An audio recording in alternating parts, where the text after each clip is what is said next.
Welcome back to the Tidarium Hangar. Happy Friday, everybody. As we discussed in last week's Sunday news, if Takara put out better pictures of the MP56 Trailbreaker, we're going to talk about it today, and we are going to discuss this. We're going to discuss the direction that Takara could be going. Is this actually a good value? Is this something that you're going to buy right away, wait for the KO, or stick with your X-Transbots, wait for Fantoys? We're going to discuss all these talking points and more coming up.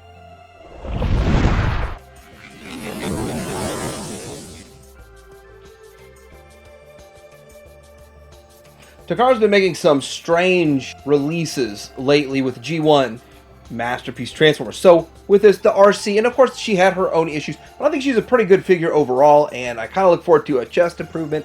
But then they're recoloring her into Nightbird, so it seems like they're really sort of at the end game focusing on the Season 1, Season 2, earlier characters in G1.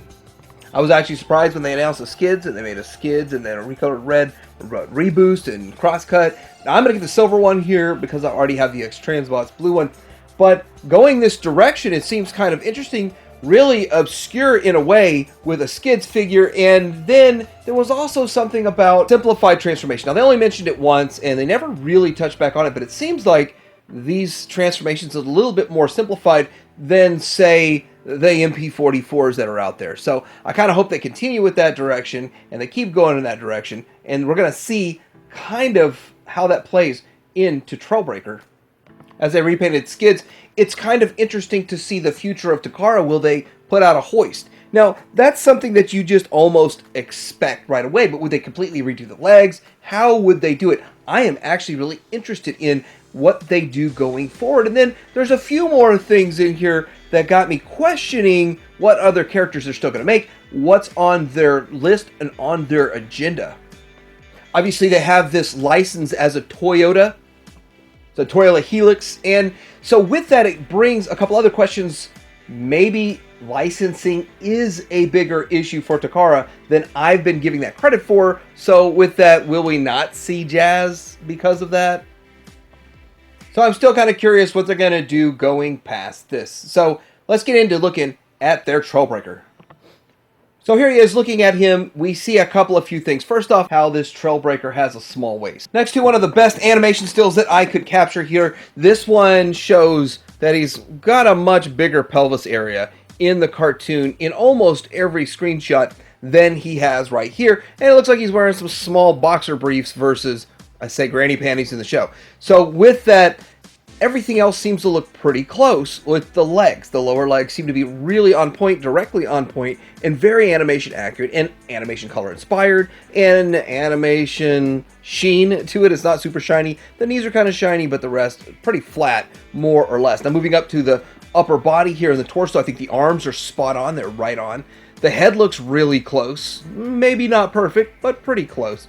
But then you get into the abdomen, the belly, the stomach. It does protrude more than in the show, and it does look like they crammed a whole lot of stuff in there, and it's really not, it's contained, but it doesn't look the best. Like the side view of this thing does look like it's a little bit cluttered, a little bit off, and a little bit off-putting overall, but it's still not a bad looking figure.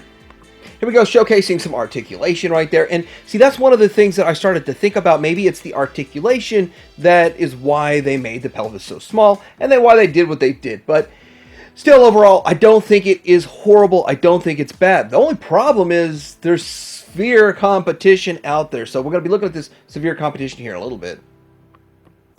Now, we do have, of course, the vac metallized chrome parts, which it needs, and does look sort of clean on the upper part, the right below the head, the chest, the upper torso. I do want to point out that we have blue windows. Now, getting away from blue windows and coming back to blue windows, it's kind of strange how they do that, but I do think they should stay consistent. So whether or not they're going to make it with blue windows or without blue windows, they should pick one and stick with it and not bounce around from one version to another. And I think they have their own reasons why they do it, so it's good that they included it because it matches their plus in the direction they're going. So looking at the alt mode, we do see that the doors open, the hood opens, and you have the side view mirrors that are mounted on the front on the front quarter panel right there. So which that's something that you kind of, I guess it's a car specific thing, because I don't know if the toy itself had that, but now I got to go back and look. So you get this radar that would attach to it. There's a lot of included accessories. Of course, they include a lot of accessories. And this has a more or less cartoon accurate front grille. Now, I do think it's going to be swappable, and you could get the cartoon accurate or a real world one. So that's kind of good that they've been doing that all along.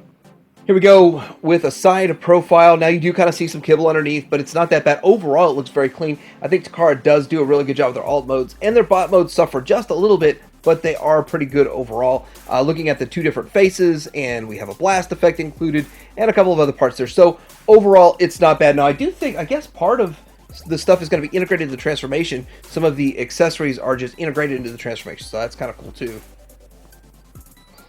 So this picture here kind of surprises me. They're kind of showcasing him next to Ironhide. Now, I believe he's actually going to be taller than Ironhide. So with that, that's an interesting statement there, that he's going to be taller than Ironhide.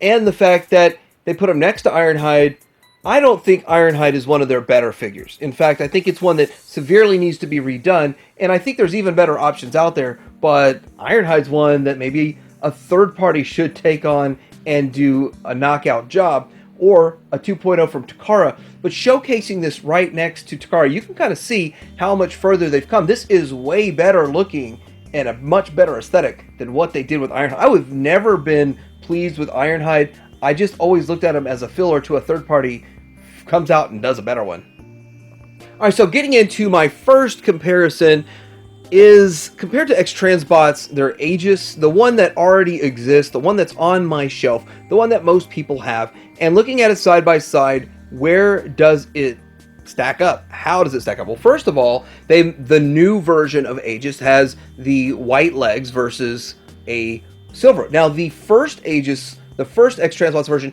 has silver on it.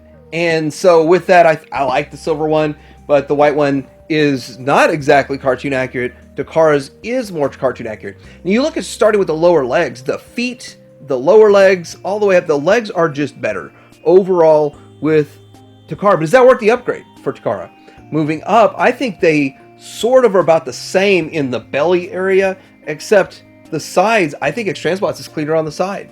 And X-Transbots is already gone with the blue windshield, but it's a little bit different tone of blue than what's been used by Takara in the past. Now you get to the arms. The arms are a bit slimmer on Takara, which actually match the animation a little bit more than X-Transbots. And then the head sculpt, I think that Takara's closer on the head sculpt. So everything taken into account here, I think Takara is a little bit better in some areas, but really, X-Transbots did a really good job from the get-go.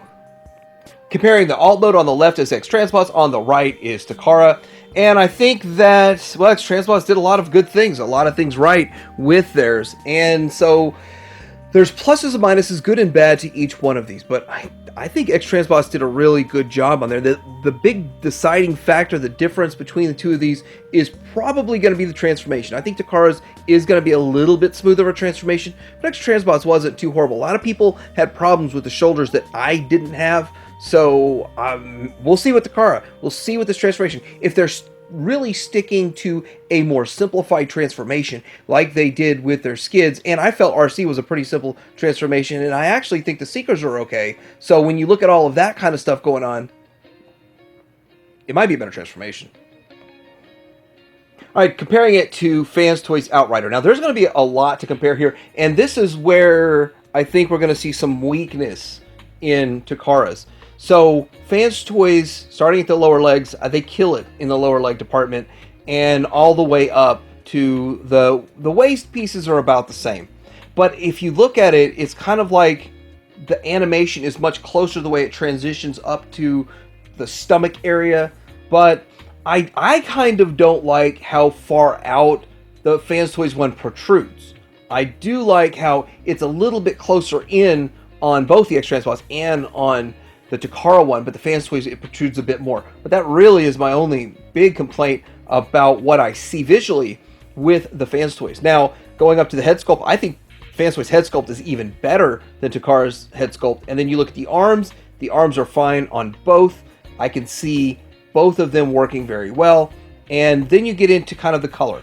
So the color of the arms, the thighs, and all that kind of stuff is kind of a pearlescent kind of color to it versus the gray, which is ultra tune, which is the way Takara's going. But which direction would you want? Would you want the pearlescent white, or do you want the gray? All right, so we've got Fantoys on the left and Takara on the right. And I actually just think Takara does win on this. Takara wins on the alt mode, in my opinion. That's just my opinion. A lot of people might differ. But if you look the lower area down there underneath it, there's some kibble that kind of shows. And then the top looks a little bit, blocky. There's some stuff just doesn't line just right. Maybe it will look better in hand, but looking at it side by side, I do think Takara's alt mode is a little bit better. And with that, I also think X-Transbot's alt mode is a little better. But am I going to display it in the alt mode? No, I'm displaying it in bot mode. So, to Fantoys for bot, Takara or X-Transbots for alt.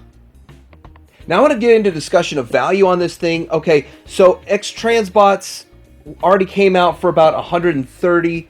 Takara's is going to be 152. I think at Show Z it's going to be closer to 140, but we don't have a price there just yet. So I've got to go with TF Source. But Fantoys is $189. Now, Fantoys is due out in September, and the one that's coming from Takara is due out in December. So if everything goes right for Fantoys, they've got a 3-month lead on Takara. And this is going to be one of those things that Fantoys usually doesn't step on Takara's toes like this. So although they've been planning this for about 5 years, or probably since I was born, they've been talking about making this Outrider. Are we actually going to get it in September? So that's one of those crazy things, those question marks. Will it really come? And then one thing about Takara is you can guarantee it'll be here in December. And if it's a little bit late, it's 3 weeks late, not 5 years.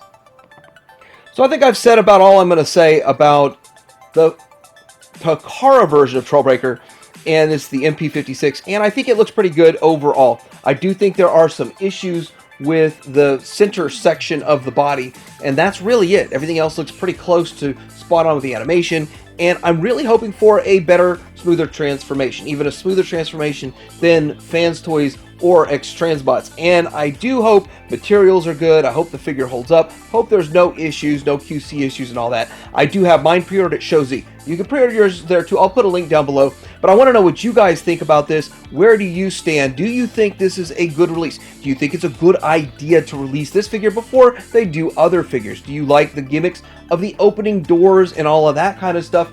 And if you already have X-Transbots, are you going to dump X-Transbots to get this? Get both, decide which one you like, sell off the other, or keep both? Or are you waiting for the Fantoys? And ultimately, are you going to wait for the KO to come out for like $70 or $60 in 2024? Let me know. Like, subscribe. Federian Panger out.